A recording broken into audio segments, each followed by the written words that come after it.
नमस्कार, मैं हर्षित तिवारी। अब है न्यूज के सोमवार 29 नवंबर दोपहर के बुलेटिन में आप सभी का स्वागत है। आइए देखते हैं अभी तक की खास खबरें। इस बुलेटिन के प्रायोजक हैं आर के निवास बाय आर के डेवलपर्स। शानदार घर खरीदें अब अपने बजट में। अपने कारनामों के लिए कुख्यात भैरवगढ़ जेल में प्रहरी ही चरस की तस्करी कर रहे हैं।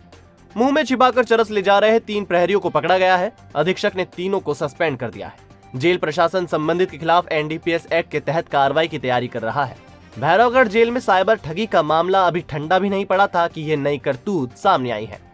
दरअसल ये मामला रविवार की शाम पकड़ा गया, जब प्रहरी यशपाल को पकड़ा गया।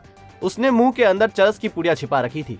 कैमरों से मॉनिटरिंग कर रही जेल अधीक्षक उषा राज ने जब यशपाल का मुंह खुलवाया तो चरस की पुड़िया निकली। यशपाल के साथ ही प्रहरी शाहरुख के पास से भी चरस पकड़ी गई।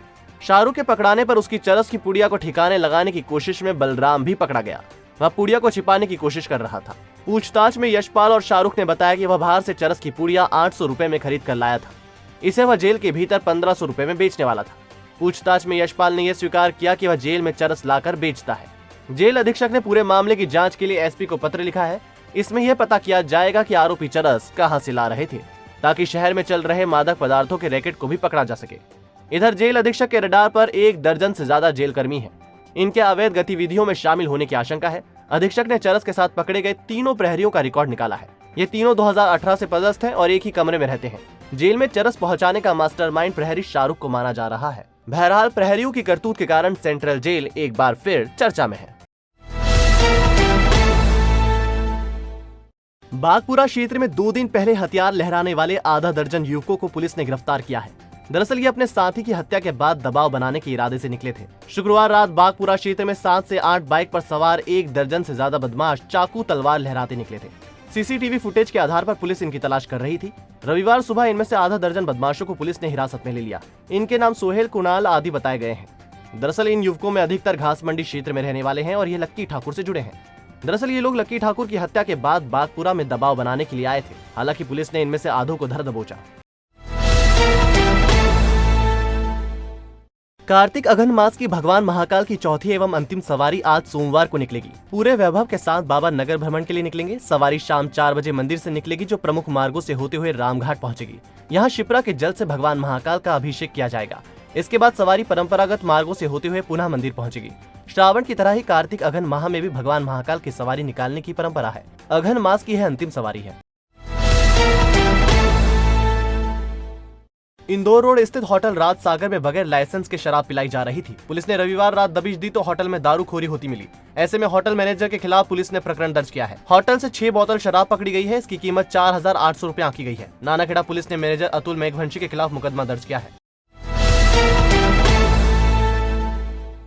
खरी खरी कहने के लिए ख्यात पुरी के शंकराचार्य निश्चलानंद जी सरस्वती 16 दिसंबर को उज्जैन में होंगे। वह महाकाल प्रवचन हॉल में धर्म सभा करेंगे। 15 दिसंबर की शाम शंकराचार्य जी इंदौर से सड़क मार्ग से उज्जैन पहुंचेंगे। 16 दिसंबर को होने वाली धर्म सभा बेहद महत्वपूर्ण मानी जा रही है। इसमें महाकाल मंदिर विस्तारीकरण योजना का मुद्दा भी उठ सकता है। दरअसल शंकराचार्य जी का कैंप रुद्र सागर में लगता है। विस्तारीकरण योजना में रुद्र सागर को विकसित करने की योजना भी शामिल है। इसके तहत रुद्र सागर में स्वच्छ जल भरने और नौका विहार कराने की योजना है। ऐसे में सभी की निगाह इस बात पर लगी है कि शंकराचार्य जी सिंहस्थ कैंपों को लेकर क्या राय जाहिर करते हैं। 11 दिसंबर को होने वाली लोक अदालत के लिए प्रचार रैली को सोमवार को हरी झंडी दिखाकर रवाना किया गया। ये वाहन पूरे जिले में भ्रमण करेंगे और लोक अदालत का प्रचार करेंगे। सोमवार को जिला जज एनपी सिंह ने वाहन रैली को हरी झंडी दिखाकर रवाना किया। इस मौके पर जिला विधिक सेवा प्राधिकरण के सचिव अरविंद जैन, बीएलओ दिलीप मुजालदे आदि उपस्थित। 11 दिसंबर 2021 को होने वाली नेशनल लोकल मेगा लोक अदालत में बिजली के प्रकरणों में राजीनामा करने के लिए आम जनता को संदेश देने के लिए और उन्हें जानकारी देने के लिए कि यदि बिजली के प्रकरणों में राजीनामा करते हैं तो उन्हें आर्थिक रूप से 30% की छूट भी दी जा रही है। और जो प्रकरण न्यायालय में लंबित हैं उनमें और जो न्यायालय में आने वाले प्रकरण हैं उनमें भी राजीनामा करके अपने प्रकरणों का निराकरण करा सकते हैं। और उसी के संबंध में ये हमने विद्युत एमबीबी से के सहयोग से प्रचार प्रसार के लिए गाड़ियों की 10-12 गाड़ियों की व्यवस्था की है, जो कि पूरे उज्जैन शहर में पूरे लोक अदालत के बारे में सबको जानकारी देंगे, जिससे कि आम जनता में इस प्रकार के 11 दिसंबर की लोक अदालत के बारे में जानकारी हो सके और ज़्यादा से ज़्यादा लोग न्यायालय में आकर अपने प्रकरणों का निराकरण करा सकें। जल्द ही बाजार में 20 रुपए के सिक्के दिखाई देंगे। कुछ ही दिनों में लोगं की जेब में भी इसकी खनक सुनाई देगी। पीथमपुर में सिक्के बनाने की factory Mittal appliance and company plant से 27 करोड़ रुपए के 20 के सिक्कों की सप्लाई मुंबई, कोलकाता, हैदराबाद एवं नोएडा टकसाल को की गई है। वहां से ये सिक्के RBI के माध्यम से जारी किए जाएंगे। दरअसल फैक्ट्री में सिक्के कोरे ही बनते हैं। इसमें कहीं नहीं लिखा होता कि यह 5 का सिक्का है या 20 का। सभी का डिजाइन और वजन एक जैसा होता है।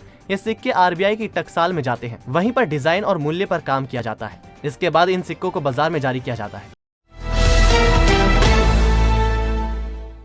आगरमालवा में एक ही दिन में 33 कौवों की एकाएक मौत से दहशत का माहौल है। बर्ड फ्लू की आशंका में नगर पालिका ने मृत कौवों को पशु चिकित्सा विभाग को सौंपा है। इन्हें जांच के लिए सेंट्रल लैब भोपाल भेजा गया है। मृत कौवों को तलाश कर उन्हें जमीन में दफनाया जा रहा है। साई मंदिर, मोती सागर तालाब और गणेश मंदिर के आसपास कौवे मृत मिले हैं। नगर पालिका के स्वच्छता निरीक्षक बसंत डूलगज ने बताया कि एक मृत कौवे का शव भोपाल लैब भेजा है। रिपोर्ट के बाद पता चलेगा कि कौवों की मौत कैसे हुई। किसी भी पक्षी को बिना मुंह पे मास्क लगाए और हाथ में ग्लोव्स पहने न छुएं। कितने कौवे मिले? आज यदि आप देखें टोटल तो हमें अभी तक 33 कौवे मृत मिल चुके हैं। और आपका सर्चिंग जारी है? हाँ, हमारे द्वारा जो है संबंधित मेड दरोगाओं को निर्देशित किया गया है, उनको अलर्ट किया गया है कि आपके क्षेत्र में सतत भ्रमण करें। जहाँ कहीं से ऐसी सूचना मिलती हो या आपको मृत कौवा या बीमार पक्षी कोई मिलता हो तो आप उसको तुरंत अपने अंडर में लेकर विधिवत रूप से ट्रेंचेस ग्राउंड पर डंप कराएं। संभावित रूप से तो मान सकते हैं, लेकिन अपन इसकी पुष्टि नहीं कर सकते। उसका बिसरा जो है लिया गया है, उसको भोपाल भेजा गया है। वहाँ से जैसी उसका पुष्टि होगी उस आधार पर नगर में कार्रवाई की जाएगी। National movement for old pension scheme के लिए विभिन्न विभागों के पेंशन विहीन कर्मचारियों ने क्षीरसागर बालोद्यान में मीटिंग की। इसमें लखनऊ के पेंशन शंखनाद में शामिल साथियों का सम्मान किया गया। जिला अध्यक्ष GS मेहर ने बताया कि शंखनाद कार्यक्रम में यह संकल्प पारित किया गया कि पुरानी पेंशन बहाली के लिए लगातार संघर्ष करते रहेंगे। 19 दिसंबर को पेंशन क्रांति रैली आयोजित करने का प्रस्ताव पारित किया गया। स्वच्छता सर्वेक्षण में सहभागिता करने के लिए नगर निगम हैकेथॉन आयोजित कर रहा है। इसके तहत आम आदमी भी भागीदारी कर सकता है। प्रतियोगिता में शामिल होने वाले आम आदमियों को पुरस्कार दिए जाएंगे। पहला पुरस्कार 50,000, दूसरा पुरस्कार 30,000 और तीसरा पुरस्कार 20,000 रुपए का दिया जाएगा। तो आपने देखा हमारा बुलेटिन। आपको हमारा बुलेटिन कैसा लगा, इसका फीडबैक कमेंट सेक्शन में जरूर दीजिएगा। फिर मिलेंगे नए बुलेटिन के साथ। नमस्कार।